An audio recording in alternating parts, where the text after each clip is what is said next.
नमस्कार दोस्तों। जैसा कि आपको पता है कि हमने भारतीय अर्थव्यवस्था शुरू किया था और आज हमारा तीसरा दिन है। हमने 2 दिनों में अर्थव्यवस्था क्या होती है और राष्ट्रीय आय क्या होती है, उसका मापन कैसे करते हैं, ये हम पढ़ चुके हैं। जिसमें हमने जीडीपी, जीएनपी, एनडीपी, एनएनपी, प्रति व्यक्ति आय, ये सब कुछ बहुत अच्छे से पढ़ा था और मुझे उम्मीद है कि वो आपको बहुत अच्छा समझ आया होगा और आपको पसंद भी आया होगा। आज हमारा जो चैप्टर है तो वो सेकंड चैप्टर है जिसका नाम है मुद्रा एवं बैंकिंग। ठीक है, तो ये आज हमारा दूसरा चैप्टर है, मुद्रा एवं बैंकिंग, जिसमें हम आज समझेंगे कि मुद्रा क्या होती है, फिर मुद्रा के क्या कार्य हैं, उसका विकास कैसे हुआ, और उसके बाद हम समझेंगे कि बैंकिंग सिस्टम जो है भारत में वो कैसे काम करता है, कितने प्रकार के बैंक हैं, और आज कुछ बैंकों के बारे में हम जानेंगे। फिर बाकी का नेक्स्ट वीडियो में हम इस चैप्टर को यानी 2 पार्ट में ख़त्म करेंगे।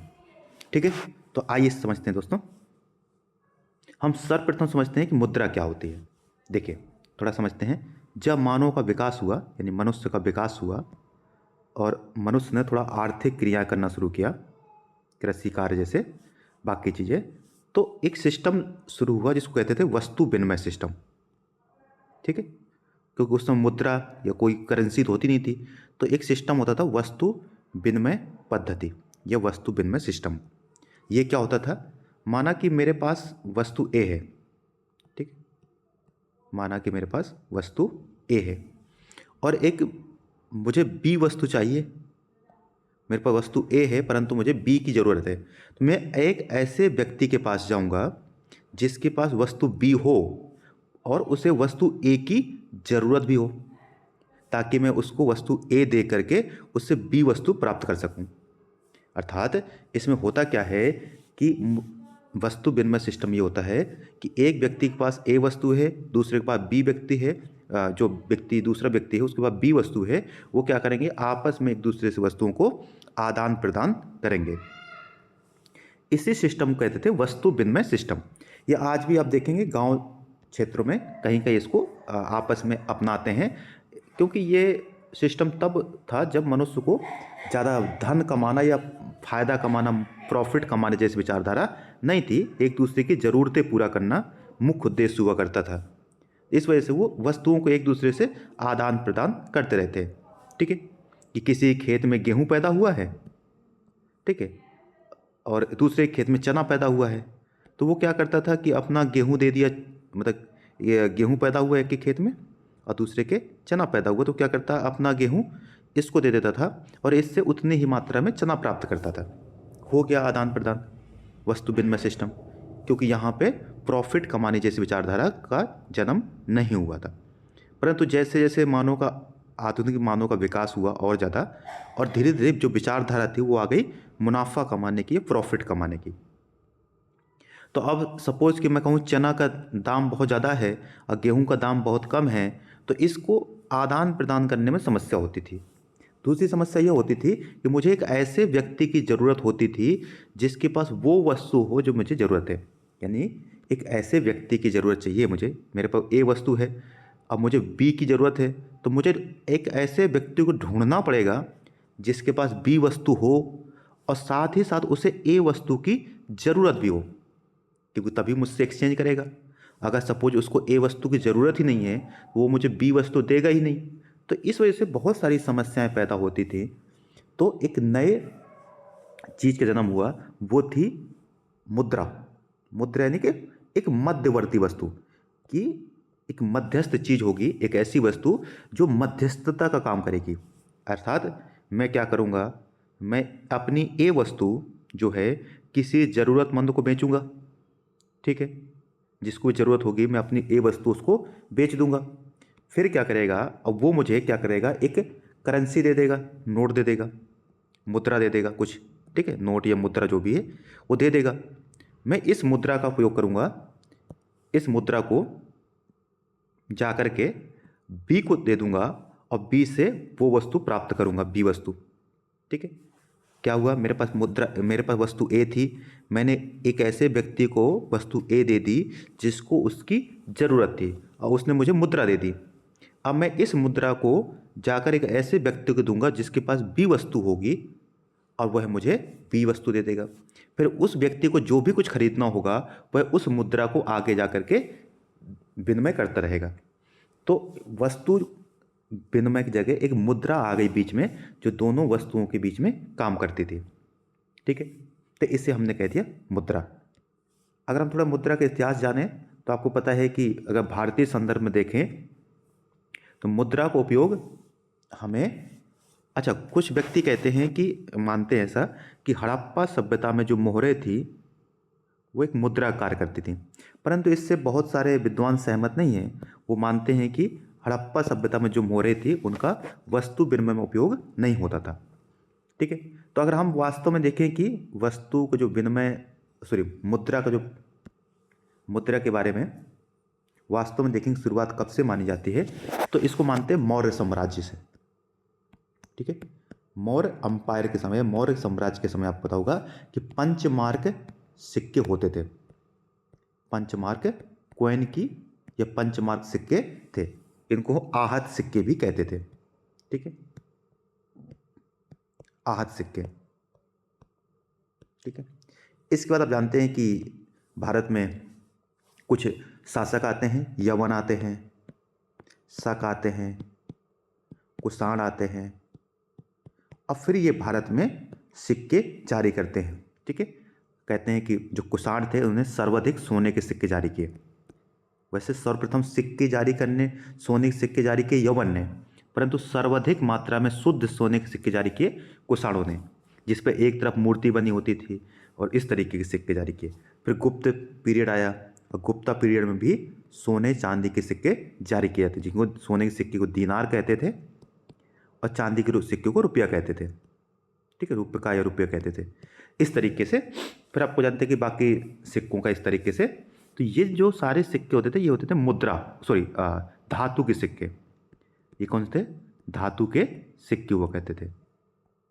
ठीक है, धातु के सिक्के होते थे। ये जो धातु के सिक्के होते थे ये बंधे होते थे सोने से, चांदी से, तांबा से, या फिर शीशे के सिक्के भी जारी किए। शीशे के सिक्के, शीशे से बने हुए सिक्के जारी करते थे। ये सर्वाधिक जारी किए किसने? सातवाहनों ने। सातवाहन मौर्य साम्राज्य के बाद एक साम्राज्य था दक्षिण भारत में, सातवाहन। उन्होंने शीशे के सिक्के और पोटीन के सिक्के भी जारी किए थे। ठीक है, तो ये सभी धातु सिक्के थे। फिर धातु सिक्के के बाद जो दूसरे नोट आए, करेंसी आए, मुद्रा आई, वो थी कागज़ की करेंसी। चीन में कागज़ का आविष्कार हुआ और उसके बाद कुछ समय बाद कागज़ करेंसी का आविष्कार हुआ। तो कागज़ के मुद्रे या कागज़ करेंसी आई। कागज़ के बाद आप जानते हैं फिर प्लास्टिक करेंसी आ गई। ठीक है, जैसे डेबिट कार्ड, क्रेडिट कार्ड है ना, तो डेबिट कार्ड जो है, डेबिट कार्ड, क्रेडिट कार्ड। और अब आप जानते हैं कि हमारे पास कौन सी डिजिटल करेंसी भी आ चुकी है। ठीक है, करेंसी भी आ चुकी है। ठीक है, बिटकॉइन जैसी, जिसको हम, ठीक है, बिटकॉइन है जो सिर्फ, इसको कहते हैं वर्चुअल करेंसी, जो सिर्फ आपके खाते में दिखेगी कि हाँ आपके पास इतना पैसा है, परंतु वास्तव में आपके पास वैसे नहीं होगी। ठीक है, बिटकॉइन हो गया, एथेरियम हो गया, तो ये सारे सारे करेंसी। ठीक है, तो हमने समझा कि किस तरीके से मुद्रा का शुरुआत हुई और किस तरीके से आगे बढ़ी। अब आइए समझते हैं कि मुद्रा के क्या कार्य हो सकते हैं। ठीक है, तो देखिए, अब आइए थोड़ा समझते हैं परिभाषा क्या है मुद्रा की। ठीक है, देखिए, मुद्रा वह वस्तु या साधन, मुद्रा को वह वस्तु या साधन कहा जा सकता है जो वस्तुओं एवं सेवाओं के विनिमय में, ठीक है, बीच का यानी मध्यस्थता का कार्य करता है, यानी और ये सभी को स्वीकार होता है। ठीक है, यानी कि सब कोई क्या करते हैं, इसको स्वीकार करते हैं। ठीक है, क्योंकि इस पर भरोसा होता है। ठीक है, अच्छा, इसके कार्य क्या है? अगर हम बात करें मुद्रा के क्या क्या कार्य हैं, तो एक तो विनिमय का माध्यम है कि वस्तुओं के, हम मुद्रा के माध्यम से वस्तुओं की खरीद बिक्री कर सकते हैं, सेवाओं का आदान प्रदान कर सकते हैं। दूसरा है, हम किसी भी वस्तु की कीमत तय कर सकते हैं। ठीक है, कि यह सपोज एक पेन है, तो उस पेन की कितनी कीमत है कैसे तय करेंगे? मुद्रा से, कि 10 रुपए के बराबर है, ठीक है, या 1 यूरो के बराबर है, या डॉलर के बराबर है। तो ये कैसे तय कर रहे हैं? उसकी कीमत तय की जा रही है मुद्रा के आधार पर। तो मुद्रा किसी वस्तु की कीमत को भी बताता है। तीसरा, मुद्रा को भविष्य में संचय किया जा सकता है, भंडार किया जा सकता है। इसको बैंक में रखा जा सकता है, तिजोरी में रखा जा सकता है खजाने के रूप में। अगर हमारे पास मुद्रा नहीं होती तो हमारे पास वस्तुओं होती, और वस्तुओं को ज़्यादा समय तक भंडार नहीं किया जा सकता है, क्योंकि ज़्यादातर वस्तुएं तो समाप्त हो जाती हैं, खराब हो जाती हैं कुछ ही समय में। तो इस वजह से मुद्रा को हम कितने समय तक भी संचित कर सकते हैं, भंडार कर सकते हैं, या भविष्य की ज़रूरतें पड़ने पर उनका उपयोग कर सकते हैं। ठीक है। और आज भी आप जानते हैं खजाने प्राप्त होते रहते राजा महाराजाओं के। तीसरा है, ऋण का भुगतान कर सकते हैं मुद्रा के माध्यम से। ठीक है। और आर्थिक गतिविधियों को, जैसे बैंकिंग सेवाएं हो गई आदि भी, हम ये सारी सेवाएं भी किससे करते हैं? मुद्रा के माध्यम से करते हैं। ठीक है। तो मुद्रा एक तरीके का, ये सारे मुद्रा के कार्य हो सकते हैं, और भी हो सकते हैं ये हैं। अब हम ये समझते हैं कि मुद्रा के प्रकार कितने हैं। देखिए, मुद्रा के बहुत सारे प्रकार हो सकते हैं, हम इसको एक एक करके बांटते हैं। सर्वप्रथम कहते हैं स्वरूप के आधार पर, या उसके रूप के आधार, टाइप्स ऑफ। ठीक है, कि वो किस प्रकार के करेंसी है। तो एक तो हो गया वस्तु मुद्रा, जैसे अनाज हो गया, गेहूँ हो गया, जो प्राचीन समय में वस्तु भी एक तरीके से मुद्रा कार्य करती थी। ठीक है। कोई धातु का टुकड़ा हो गया, उसको दे करके उसके एवज में कुछ सामान खरीदते थे, ये हो गई, इसे हम कहते हैं कमोडिटी मनी, या कमोडिटी करेंसी कह सकते हैं। दूसरा होता है फेट मनी, फिएट मुद्रा। इसको समझिए अच्छे से थोड़ा सा। फिएट मुद्रा क्या होती है? देखिए, फिएट मुद्रा वो मुद्रा होती है जिसको किसी सरकार के द्वारा, किसी देश की वैध सरकार के द्वारा, किसी देश की सरकार के द्वारा जारी की जाती है। ठीक है। यानी इसके पीछे भरोसा किसका होता है? सरकार का होता है, और सरकार कानून बनाकर उस मुद्रा को वैध करती है। तो कानूनन वह मुद्रा क्या होती है? वैध मुद्रा होती है। ठीक है। यानी कि इसको कह सकते हैं कि वह ये गई टेंडर होती है। जैसे आपको पता होगा कि मोदी जी ने 1000 और 500 के पुराने नोटों को कह दिया था कि आज से ये क्या नहीं रहेंगे, ये गई टेंडर नहीं रहेंगे, अर्थात सरकार ने उसको अवैध घोषित कर दिया था, और इस वजह से वह अब फिएट करेंसी नहीं रहेगी। तो फिएट करेंसी क्या होती है? फिएट करेंसी ऐसी करेंसी होती है जो सरकार द्वारा, यानी किसी देश की सरकार द्वारा जारी की जाती है, और उस पर जनता का भरोसा होता है। ठीक है, क्योंकि उसके पीछे सरकार की जिम्मेदारी होती है। और एक बात, फिएट करेंसी को कोई भी व्यक्ति स्वीकार करने से मना नहीं कर सकता, यानी उस देश का कोई भी व्यक्ति उस करेंसी को स्वीकार करने से मना नहीं कर सकता है। तो ये कई टेंडर होते हैं, और साथ ही इसे कोई भी नागरिक स्वीकार करने से मना नहीं कर सकता है। अच्छा, एक चीज़ याद रखिएगा कि अभी जैसे मोदी जी ने जब 1000-500 नोट बंद किए थे, तो उसके बाद नए 500 और 2000 के नोट आए थे। ठीक है। परंतु आपको पता होगा कि बाद में आरबीआई ने इन 2000 के नोटों को भी वापस मंगवा दिया था। ठीक है, वापस स्वीकार कर दिया था, अब किसी के पास 2000 के नोट नहीं है। परंतु याद रखिएगा, ये 2000 के नोट अवैध नहीं है, ये अभी भी वैध हैं, यानी ये अभी भी ये गई टेंडर माने जाएंगे। ठीक है। क्यों? क्योंकि इसको आरबीआई ने खुद कहा है। देखिए न्यूज़ दिखाता हूँ मैं आपको, जिसे आरबीआई ने कहा था कि ये अवैध नहीं। ठीक है, एक न्यूज़ देखते हैं हम। ये देखिए 2000, ये एक न्यूज कटिंग दी है इसमें कि हाँ, ये देखिए, ये दिया है 2000 के नोट बने रहेंगे, ये गए टेंडर। ठीक है, तो यही दिया। डिमोनेटाइजेशन के बाद जो है था, तो बैंक ने इसको नोट को वापस कर दिए थे, परंतु ये अभी भी क्या है, जारी रहेंगे। ठीक है, इसको अवैध घोषित नहीं किया गया है। जबकि जो पुराने 500 और 1000 के नोट हैं, जो 2016 में बंद किए गए थे, अब वो वैध नहीं है। ठीक है, तो ये याद रखिएगा। ठीक है, तो आप समझ में आ गया कि फीट मुद्रा क्या होती है, फिएट मुद्रा। अच्छा, एक चीज़ और समझा देते हैं आपको थोड़ा सा। कुछ बच्चे एक चीज़ से कंफ्यूज होते हैं, जैसे ये फिएट करेंसी है, एक होती है फिड्यूसरी करेंसी। ठीक है, फिड्यूसरी करेंसी या फिड्यूसरी मुद्रा। ठीक है, फिड्यूसरी मुद्रा ये क्या होती है? फिएट मुद्रा और फिड्यूसरी मुद्रा में क्या अंतर होता है? देखिए, फिएट वो है जिसको सरकार जारी करती है और इसे कोई भी उस देश का नागरिक स्वीकार करने से मना नहीं कर सकता है। जैसे भारत के जो नोट हैं या अमेरिका के जो करेंसी है, ये सब के सब क्या है, फिएट करेंसी है। फिड्यूसरी मुद्रा वो होती है जिसका अपना कोई कीमत नहीं होती, यानी इसका अपना कोई कीमत नहीं है। ठीक है, कीमत नहीं है, सिर्फ ये किसी भरोसे पर स्वीकार की जाती है, किसी के भरोसे पर स्वीकार कर रहे हैं, परंतु इसको इसके पीछे कोई जिम्मेदारी नहीं है। जैसे चेक, अब जो चेक आपको कोई व्यक्ति दे रहा है तो आप उससे चेक स्वीकार कर रहे हैं क्योंकि आपको उस पर भरोसा है, क्योंकि चेक की अपनी कोई कीमत नहीं है। आप चेक को दिखा करके या सरकार के पास जाके ये नहीं कह सकते हो कि मेरे पास ये चेक है और मुझे ये मतलब मैंने स्वीकार किया है और मुझे इसको भुनाना है या इसको मैं किसी और को दे रहा हूँ तो स्वीकार नहीं कर रहा है, क्योंकि चेक को स्वीकार करने से मना किया जा सकता है। कोई भी व्यक्ति चेक को स्वीकार करने से मना कर सकता है, जरूर नहीं कि उस चेक स्वीकार करे। तो चेक एक ऐसी करेंसी है जिसको हम कहेंगे फिड्यूसरी करेंसी, क्योंकि इसका अपना कोई भी क्या नहीं है, वैधता नहीं है इसकी। हाँ, आप स्वीकार कर रहे हैं तो ये आप अपनी जिम्मेदारी पर स्वीकार करें। आपको भरोसा है जिस बंदे पर, जिस व्यक्ति पर, तो आप उसके भरोसे पर स्वीकार कर रहे हैं। ठीक है, याद रखिएगा कि ऐसी करेंसी जिसका अपना कोई कीमत नहीं होता है परंतु उससे स्वीकार किया जाता है उसके भरोसे पर।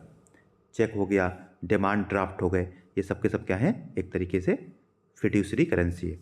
तो फिएट और फिड्यूसरी में अंतर आप समझ गए होंगे। ठीक है, अब आइए आगे समझते हैं। ठीक है, नेक्स्ट करेंसी है हमारी डिजिटल करेंसी, मतलब बता दिया आपको, जैसे क्रिप्टो करेंसी हो गया, क्रिप्टो करेंसी हो गया, ये सब के सब क्या है। ठीक है, नेक्स्ट देखते हैं। अब दूसरा बांटते हैं हम निर्गमन के आधार पर। तो मैं बता दिया आपको, वैध करेंसी जिसके पीछे सरकार की जिम्मेदारी होती है। ठीक है, सरकार ने इसको घोषित किया होता है, इससे कहते हैं ये गई टेंडर। याद रखिए कि 2000 अभी तक सरकार ने 3 बार डीमोनेटाइजेशन किया है, यानी 3 बार नोटबंदी की है। एक बार किया था आज़ादी के समय 1946 में, फिर 1978 में और 2016 में मोदी जी ने की थी, जिसमें हमने पुराने 1000 और 500 नोट बंद कर दिए गए थे। ठीक है, तो अब 1000 और 500 नोट क्या नहीं है, वैध नहीं है। ठीक है, ये गई टेंडर नहीं है, परंतु 2000 का नोट अभी भी टेंडर है, याद रखिएगा इस बात को। ठीक है, अवैध बता दी मैंने आपको, ऐसी मुद्रा जो समाज स्वीकार करते हैं परंतु उसके पीछे कोई वैधता नहीं होती है, इसको हम अवैध या फिड्यूसरी मुद्रा कह सकते हैं। इसको क्या कह सकते हैं, इसको फिड्यूसरी मुद्रा। ठीक है, ये याद रखिएगा। जैसे चेक हो गया, ड्राफ्ट हो गया, ये सब के सब क्या है, फिड्यूसरी मुद्राएं। तीसरी आधुनिक मुद्राएं हैं, जैसे प्लास्टिक मनी बताया मैंने, डेबिट कार्ड, क्रेडिट कार्ड, ये सब के सब। ठीक है, और ई मुद्रा भी सामने आ गई है, जिसके यूपीआई, पेटीएम, ये सब के सब हमारी क्या है, ई मुद्राएं, इलेक्ट्रॉनिक मुद्रा कह सकते हैं इसको। ठीक है, आई होप समझ गए होंगे। अच्छा, एक यहाँ पे देखिए, एक न्यूज़ दी है। आपको पता है कि कुछ समय पूर्व 2018 में आरबीआई ने क्या किया था, एक नोटिस जारी किया था कि जो क्रिप्टो करेंसी हैं वो भारत में वैध नहीं है। अर्थात भारत में क्रिप्टो करेंसी में वित्तीय कोई भी आदान प्रदान नहीं होना चाहिए, परंतु सुप्रीम कोर्ट ने आरबीआई के इस नियम को ठीक है खारिज कर दिया था और सुप्रीम कोर्ट ने क्रिप्टो करेंसी की ट्रेडिंग को इजाज़त दे दी थी। ठीक है, तो आरबीआई ने जो ट्रेडिंग को बैन कर दिया था क्रिप्टो में, उसको आरबीआई ने फिर इसको वैध कर दिया था। ठीक है, तो ये भी याद रखिएगा, ये न्यूज़ है। ठीक है, क्रिप्टो बता दिए क्रिप्टो करेंसी क्या होता है। ठीक है, बिटकॉइन, इथेरियम, ये क्या है, इसके पीछे एक ठीक है कोडिंग होती है, उसी से ये काम करती है। अच्छा, इसे विकेंद्रीकृत मुद्रा कहते हैं। क्या कहते हैं इसको, विकेंद्रीकृत। विकेंद्रीकृत का अर्थात कि इसके पीछे कोई भी, इसको आप जानते हैं कि इसका कोई भी सरकार या कोई भी संस्था इसको कंट्रोल नहीं करती है। ठीक है, जैसे रुपए है तो रुपए को कौन जारी करता है, आरबीआई जारी करता है ना। आपको बताया कि, अच्छा मैं थोड़ा बता दूँ आपको कि भारत में 1 रुपए के सिक्के, यानी कि भारत में जितने भी सिक्के हैं और 1 रुपए का नोट, थोड़ा समझते हैं कि भारत में रुपए कौन जारी करता है, नोट कौन जारी करता है। तो आपको याद रखना है कि जितने भी सिक्के हैं, आप जो भी सिक्का देखते हो, 1 रुपये से 10 रुपये तक के सभी सिक्के, सिक्के और 1 रुपये का नोट, 1 रुपये का नोट, ये जारी करते हैं हमारी कौन सी, फाइनेंस मिनिस्ट्री, वित्त मंत्रालय। ठीक है, जो फाइनेंस मिनिस्ट्री है वो जारी करते हैं। ठीक है, 1 रुपये का नोट और सिक्के। ठीक है, सिक्के, भैया नोट कौन जारी करता है 1 रुपये का, वो है फाइनेंस मिनिस्ट्री। ठीक है,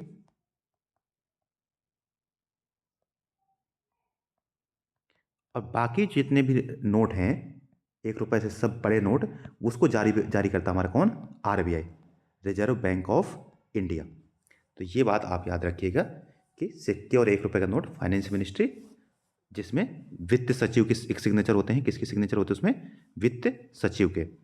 ठीक है, और बाकी जो होता है उसमें RBI गवर्नर के साइन होते हैं। ठीक है, और याद रखिएगा कि मनमोहन सिंह जी एकमात्र प्रधानमंत्री थे जिनके नोटों पर साइन होते थे। ठीक है, किनके, मनमोहन सिंह जी के। ठीक है, मनमोहन, क्योंकि वो आप जानते हैं कि मनमोहन सिंह जी प्रधानमंत्री से बनने से पूर्व वो RBI के गवर्नर भी रह चुके हैं। तो ये एक फैक्ट है, याद रखिएगा, किसी PCS एग्जाम में पूछा जा सकता है। ठीक है, कि मनमोहन सिंह एकमात्र प्रधानमंत्री है जिनके नोटों पर साइन हुए हैं। ठीक है, क्योंकि वह RBI के गवर्नर भी रह चुके हैं। ठीक है, तो ये हो गया हमारा मुद्रा के बारे में। अब यहाँ एक शब्द आता है मुद्रा आपूर्ति, समझते हैं क्या होता है मुद्रा आपूर्ति। ठीक है, कि पूरे देश में कितनी मुद्रा है, करेंसी कितनी सप्लाई में है, मुद्रा की आपूर्ति। ठीक है, मुद्रा आपूर्ति को हम 2 भागों में बांट सकते हैं। ठीक, तो देखिए, सर्वप्रथम होता है संकीर्ण मुद्रा या नैरो मनी कहते हैं। ठीक है, संकीर्ण मुद्रा या नैरो मनी, इसमें क्या क्या होता है, तो एक तो नगदी होती है और बैंकों में जमा धन, 2 चीज़ें, एक तो करेंसी जो हमारे पास है, जनता के पास है, और एक बैंक में जो जमा है धन है, उन सबको हम क्या कहते हैं, जोड़ दिया जाए उसे कहते हैं संकीर्ण मुद्रा। यानी कि यह वह धन है जिसका तुरंत उपयोग किया जा सकता है। ठीक है, जिसका कभी भी तुरंत उपयोग किया जा सकता है, इसको कहते हैं संकीर्ण मुद्रा। देखिए इसमें क्या क्या है, एक तो नोट और सिक्के जिसको हम करेंसी कहेंगे, तथा बैंकों में जमा हुआ धन जिसको कहते हैं डिमांड डिपॉजिट। यहाँ शब्द याद रखिएगा, 2 शब्द बताता हूँ। एक होता है डिमांड डिपॉजिट, ठीक है, डिमांड डिपॉजिट,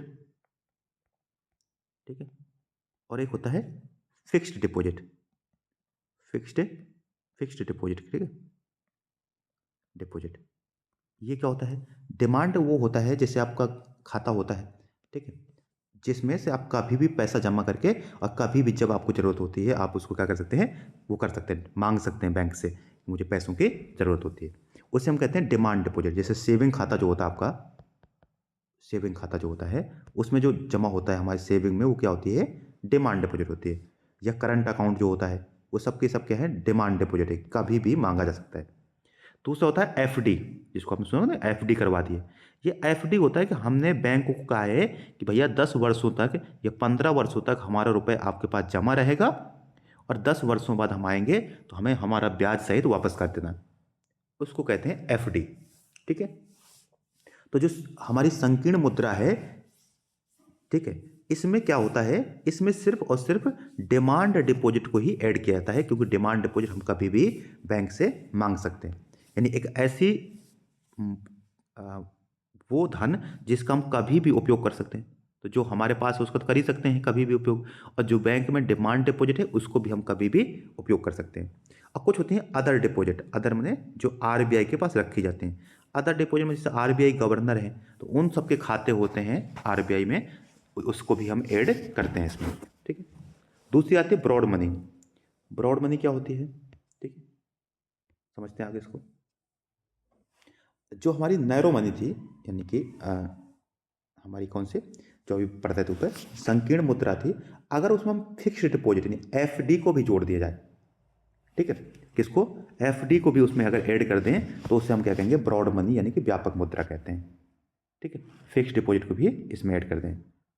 ठीक है, इसको देखिए भारत में इसको RBI ने मापने के कुछ तरीके समझा रखे हैं, जिसको हम M1 M2 M3 और M4 के रूप में जानते हैं। ठीक है, एक तो होता है M1, 3-4 मानक हैं, एक को हम M1 कहते हैं, M2, M3 और M4। ठीक है, ये जो दो शुरुआत के हैं इनको हम कहते हैं ये संकीर्ण मुद्रा है। ठीक है, संकीर्ण मुद्रा है। और ये जो दो बाकी दो हैं इनको कहते हैं ये व्यापक मुद्रा है। ठीक है, ये व्यापक मुद्रा है हमारी। संकीर्ण मुद्रा वो है जिसका हम कभी भी उपयोग कर सकते हैं, यानी ये इनकी तरलता बहुत अधिक है, ये अधिक हैं और इनकी कम है, यानी इनको हम कभी भी उपयोग नहीं कर सकते हैं, एक निश्चित समय के बाद इनका उपयोग किया जा सकता है। तो आइए एक करके समझते हैं। सर्वप्रथम समझते हैं M1 क्या होता है। M1 वही है जो मैंने आपको समझाया कि M1 में क्या क्या होता है। एक तो वो करेंसी जो हमारे पास है जिसका हम कभी भी उपयोग कर सकते हैं, एक तो वो, ठीक है, जो अभी करेंसी है C, देखो इसका होता है CDDOD, CDDOD। सी माने करेंसी इन सर्कुलेशन, जो करेंसी अभी हमारे पास वो है, जनता के पास है। दूसरा है DD, ठीक है, DD माने डिमांड डिपॉजिट, वो पैसा जो बैंक में जमा है और हम कभी भी उससे प्राप्त कर सकते हैं। और OD है अदर डिपॉजिट। अदर डिपॉजिट कहाँ पर? RBI के पास। कि RBI के पास कुछ पैसा ऐसे जमा होता है जो RBI गवर्नर या ऐसे व्यक्ति होते हैं उनके खाते होते हैं, वो कभी भी प्राप्त कर सकते हैं। तो ऐसे पैसे को क्या कहेंगे हम? M1 कहते हैं।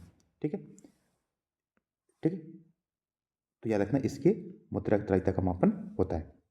अब आते हैं दूसरा M2। M2 क्या होता है? तो M2 में M1 तो रहेगा ही रहेगा, यानी कि CDDOD रहेगा ही रहेगा। साथ में देखिए आज के दौर में पता है कि डाकघर भी शुरू हो गया और डाकघर में सेविंग अकाउंट ओपन किए जाते हैं। परंतु डाकघर आप जानते हैं कि डाकघर आपको क्या जारी नहीं करता? डेबिट कार्ड यानी ATM जारी नहीं करता। अर्थात डाकघर से आप कभी भी पैसे प्राप्त नहीं कर सकते हैं। जब डाकघर जाएंगे तभी आपको पैसा प्राप्त होगा, डेबिट कार्ड जारी नहीं करता इससे। तो इस वजह से उसको हम कम, मतलब उसको तुरंत प्रयोग नहीं कर सकते। तो M1 में अगर डाकघर के जमा है, ठीक है, डाकघर के बचत जमा है, जो सेविंग बचत जमा है जो है, अगर आप उनको भी ऐड कर देते हैं, ठीक है, उनको भी ऐड कर देते हैं, तो वो जो हमारा बचत बनेगा वो होगा M2। ठीक है, तो M2 में क्या है? जो पोस्ट ऑफिस सेविंग्स जो हैं उसको जमा कर दें तो आ जाएगा हमारा M2। ठीक है, इसका ग्रामीण और अर्ध ग्रामीण क्षेत्रों में मुद्रा, कितनी मुद्रा है इसको मापने में इसका प्रयोग किया जाता है, क्योंकि ज़्यादातर जो पोस्ट ऑफिस है वो गांव और अर्ध शहरी क्षेत्रों में ही होते हैं, जहां पर जनता जब कभी कभार जाती है पोस्ट ऑफिस तो पैसे प्राप्त करती है। तीसरा है M3।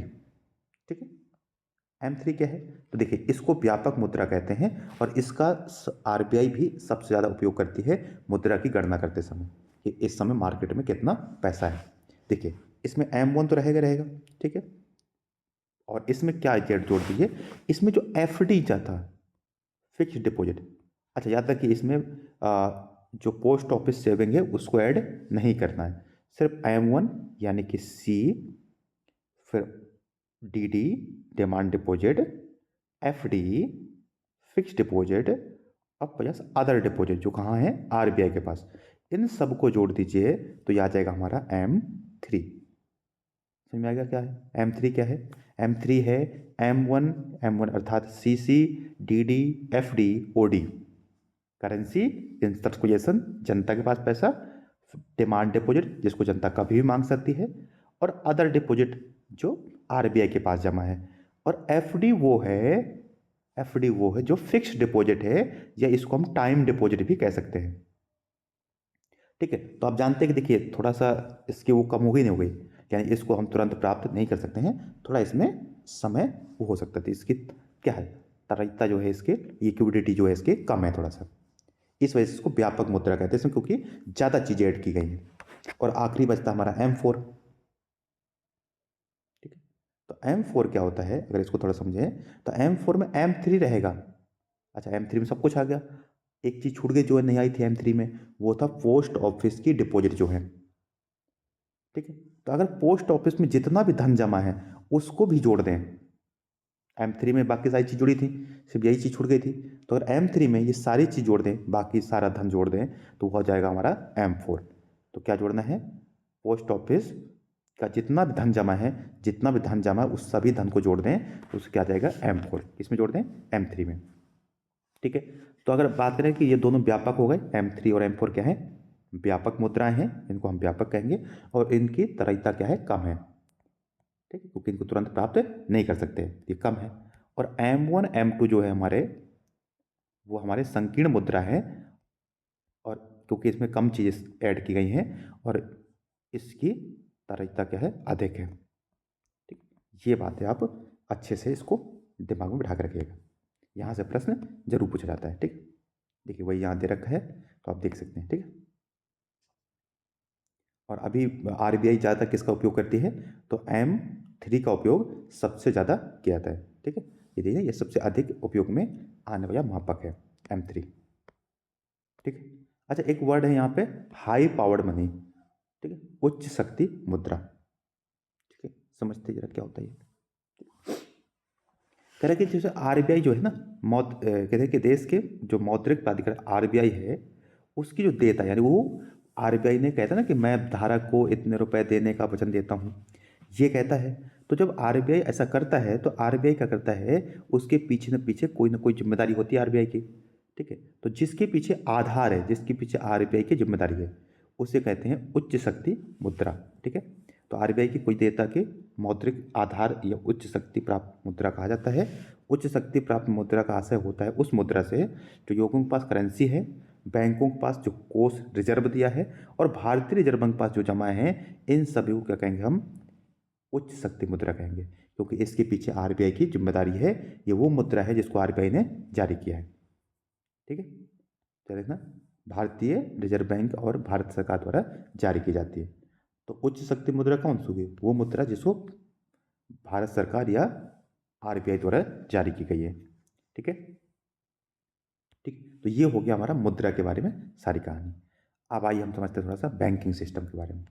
देखिए, अगर हम भारत में बात करें तो भारत में कितने प्रकार के बैंक हैं? तो भारत में कुछ 5 प्रकार के बैंक हम बांट सकते हैं। एक होते हैं वाणिज्यिक बैंक, जिनका मुख्य उद्देश्य होता है व्यवसाय करके, व्यापार करके प्रॉफिट कमाना। ठीक है, व्यापार के बाद प्रॉफिट कमाना, ये होते हैं हमारे व्यापारिक बैंक या वाणिज्यिक बैंक। दूसरे होते हैं सहकारी बैंक। सहकारी बैंक जो होते हैं, इनका उद्देश्य प्रॉफिट कमाना नहीं होता है, परंतु अपने सदस्यों की सहायता करना। ठीक है, इनका उद्देश्य होता है कि जो उनके सदस्य होते हैं उनकी सहायता करना। ये होते हैं कोऑपरेटिव बैंक। इनका मुख्य उद्देश्य प्रॉफिट कमाना नहीं है। तीसरे होते हैं विशिष्ट बैंक। इनको किसी विशेष उद्देश्य के तहत स्थापित किया जाता है, जैसे है स्टेट फाइनेंस निगम, यानी स्टेट फाइनेंस कॉरपोरेशन, या IBRD, या आपने ICIC सुना होगा, ये सारे। ठीक है, या भारतीय वित्त निगम। ठीक है, ये सारी कुछ विशिष्ट बैंक हैं। ठीक है, तीसरे होते हैं विकास बैंक। ठीक है, जैसे नाबार्ड हो गया, सरकार ने विकास के उद्देश्य से इन बैंकों का गठन किया है। ठीक है, डेवलपमेंट के हिसाब से नाबार्ड हो गया। ठीक है, औद्योगिक बैंक हो गए। ठीक है, सिडबी हो गया। ठीक है, आपने सुना होगा सिडबी। ये सारे विकास बैंक है। ठीक, और आखिरी में हमारा केंद्रीय बैंक, जिसको हम RBI कहते हैं। ठीक है, RBI के बारे में काफ़ी समझेंगे, विस्तार से समझेंगे इसके बारे में क्या होता है। ठीक है, आइए समझते हैं कि जो व्यापारिक बैंक है वो कितने प्रकार के होते हैं। ठीक, तो व्यापारिक बैंक में एक तो हो सकते हैं कि जो सरकारी बैंक, जैसे SBI हो गया, PNB हो गया, ये सब सरकार के अंडर में आते हैं, तो इन्हें हम कहते हैं सार्वजनिक बैंक या सरकारी बैंक। दूसरे हो सकते हैं प्राइवेट बैंक या निजी बैंक, जैसे HDFC। और एक हो सकता है हमारा विदेशी बैंक, जैसे अमेरिकन बैंक, सिटी बैंक। ठीक है, ये सब के सब क्या है? विदेशी बैंक है। ठीक, उसी प्रकार सहकारी समितियां क्या होती हैं?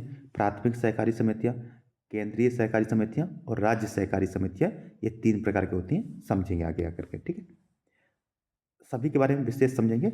अच्छा, एक चीज़ समझते हैं हम यहाँ पे। सबसे सर्वप्रथम एक जो टाइप का बैंक है उसे कहते हैं क्षेत्रीय ग्रामीण बैंक। ठीक है, थोड़ा इसके बारे में जानते हैं ये क्या है, और यहाँ से प्रश्न बहुत पूछे जाते हैं। बाकी के बारे में आगे चर्चा करेंगे दूसरे वीडियो में।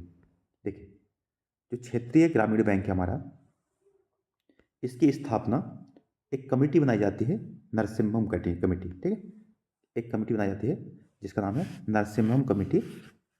ये क्यों बनाई जाती है? ताकि जो वित्तीय समावेशन है, वित्तीय समावेशन को बढ़ावा दिया जाए, अर्थात गांव-गांव तक बैंकिंग सेवाओं को पहुंचाया जाए, ताकि गांव ग्रामीण क्षेत्र भी बैंकिंग सुविधाओं से जुड़ सकें, और जो किसान हैं और जो ग्रामीण जनसंख्या है वो भी बैंकों तक अपनी जो सेविंग है उसको जमा कर सके, सेविंग को, और साथ साथ उनके छोटे मोटे जो कर्ज होते हैं, वो ऋण जो होते हैं, उनको प्राप्त हो सके। तो नरसिम्हम समिति ने सिफारिश की कि हमें आरआरबी का गठन करना चाहिए, क्षेत्रीय ग्रामीण बैंकों का गठन किया जाना चाहिए।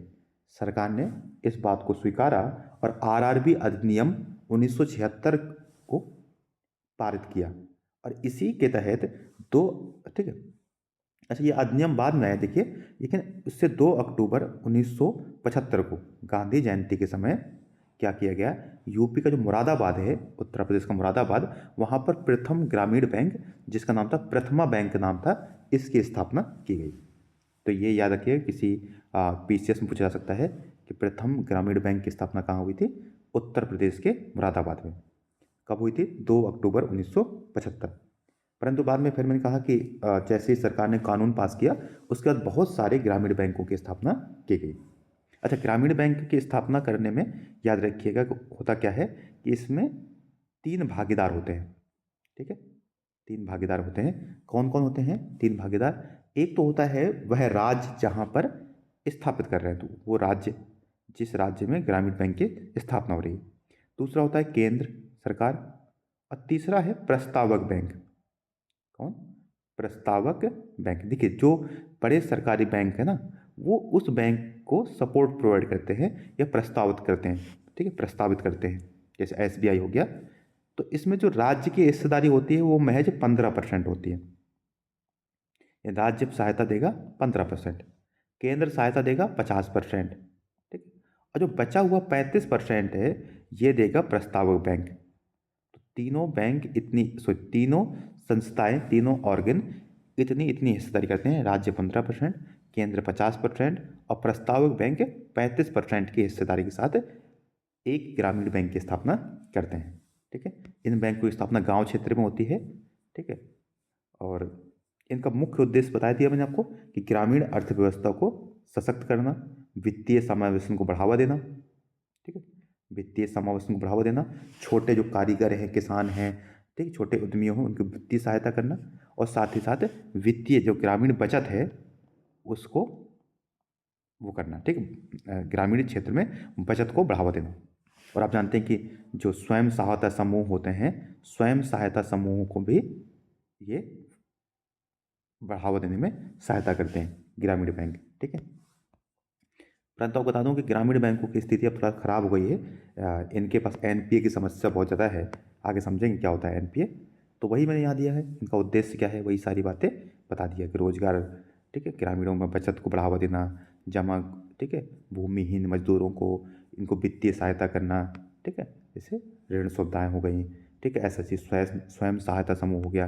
ये सरकार की कुछ सेवाएँ होती हैं, जैसे प्रधानमंत्री जनधन योजना है, इसको क्रियान्वयन करना।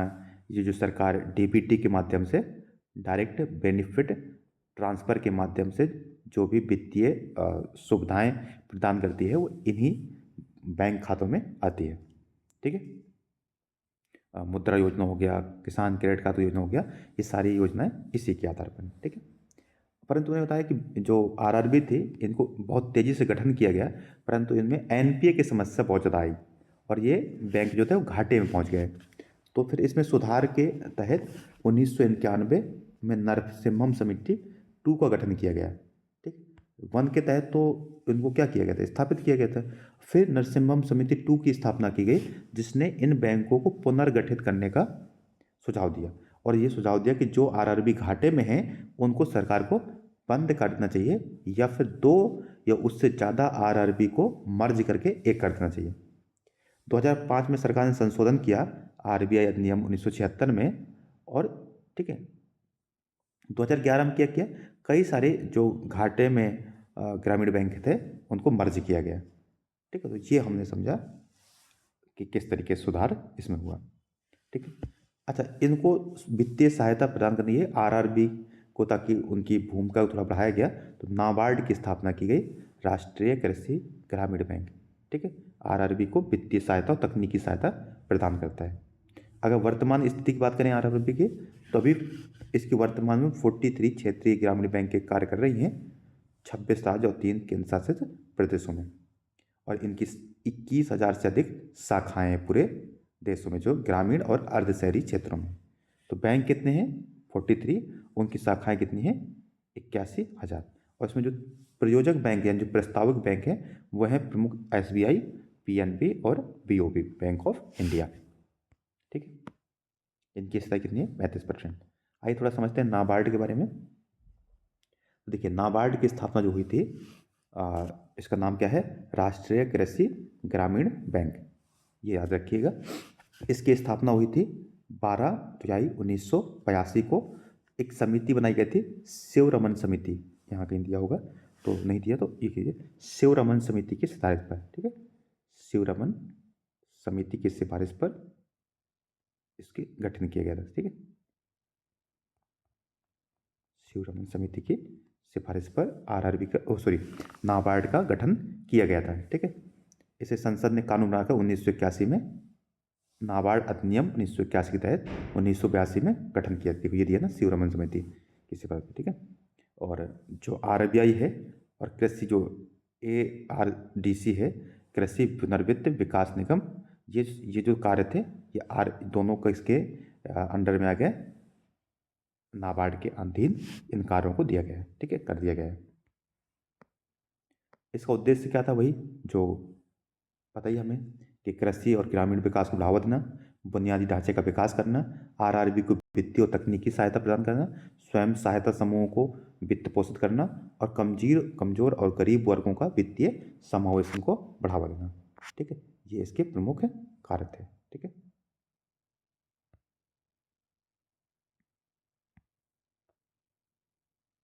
ठीक, वित्तीय कार्य बता दिए मैंने आपको, विकासात्मक कार्य बता दिए, सिंचाई परियोजनाएं हैं, गोदाम बाजार आदि की स्थापना करना। ठीक है, और आरआरबी को वित्तीय और तकनीकी सहायता प्रदान करना। ठीक है, जो बुनियादी ढांचा है उनको विकास करना। ठीक है, आरआरबी नाबार्ड की कुछ अभी योजनाएं हैं, जो जैसे एक तो है ग्रामीण बुनियादी ढांचा विकास निधि फंड, जो है ये एक है। ठीक है, रूरल इन्वेस्टमेंट। ठीक है, ठीक है, ये एक फंड है। ठीक है, RIDF कहते हैं इसको। ठीक है, और दूसरा है स्वयं सहायता समूह जो है इनको। तीसरा है किसान क्लब, यानी किसानों को जागरूक करना। चौथा है प्रधानमंत्री सिंचाई योजना। ठीक है, और सिंचाई प्रबंधन के उपक्रम को किसानों को जागरूक करता रहता है। तो ये हमने समझा इसके बारे में। ठीक है, ठीक है दोस्तों, बाकी नेक्स्ट वीडियो में हम बाकी चीज़ों को समझने का प्रयास करेंगे। दूसरे वीडियो में इस चैप्टर पूरा ख़त्म हो जाएगा। उम्मीद करता हूँ कि ये आपको पसंद आया होगा। यदि आपके कुछ सुझाव हैं तो आप अवश्य बताएं हमें, और सब्सक्राइब तो कर ही देंगे आप, मुझे पता है। ठीक है, सब्सक्राइब तो कर ही देंगे ताकि हम आगे भी इसी टाइप के ठीक वीडियो आते रहें। और हमारा मोटिवेशन यही है, अपने दोस्तों के साथ साझा भी कर दीजिए, और अगर आपको कोई डाउट है तो कमेंट में पूछ सकते हैं, दोस्तों के साथ साझा कीजिए। और यूपीएससी यूपीपीसीएस आदि को भी ये मेरी पूरा उम्मीद है कि आपको कोई भी बुक पढ़ने की ज़रूरत नहीं पड़ेगी, हम एक एक बिंदु को समझाएंगे, और हमारा जो इसका PDF भी हम शेयर कर देंगे। ठीक है, तो ठीक है, दोस्तों के साथ साथ साझा कीजिए। धन्यवाद, जय हिंद।